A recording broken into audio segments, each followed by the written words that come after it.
ما او تا د سلیپ ګراک باندې هم جومات پرېښی قناعت نشته 800 روپۍ دې نن وګټلې الله ازمایش در باندې کوي الله امتحان در باندې کوي په دغه وخت کې یو ګراک 200 روپۍ نور پیدا کېږي چې ته ورته ودرېږې 200 روپۍ نورې زیاتې ګټې دلته منادي اذان وکړي الله اکبر الله اکبر ته څه کوې هلته سوچ به یار هلته لمونځ او دلته ګراک یا ګراک مهم دی لمونځ پرېږدي څونه جماعتونه موږ په دې پیسو پرېږدي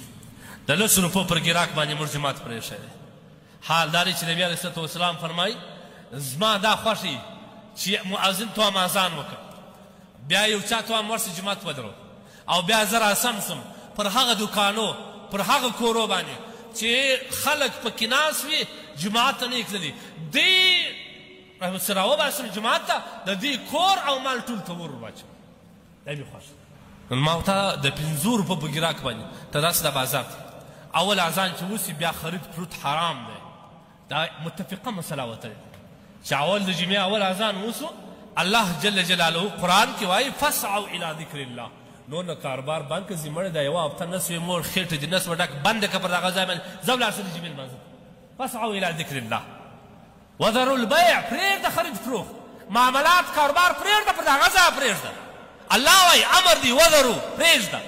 البيع خرید فروخت لیکن ورسه څوک سربخته دی در تا به ښه غټه ږیره هم لري لونګۍ به هم تړلي لیکن د جمعې لمونځ په دغه ګراکانو دا مسله اتفاقي مسله موږ ایستلې په دغه وخت کې خرید فروخت نه دی روا لیکن ته راسه دا اوس ما ته ولاړ سه بازار ته هلته به یې خطبه شروع وي دلته به دی چابک چابک کېږي ګراک ته به یې شي ورتلي بیا به ځي جمعې لمانځه ته دا زموږ دینداري سو دا زموږ د خپل دین سره محبت سو نو بیا به زموږ د زړه سکون د کومې خوا موږ پیدا کړو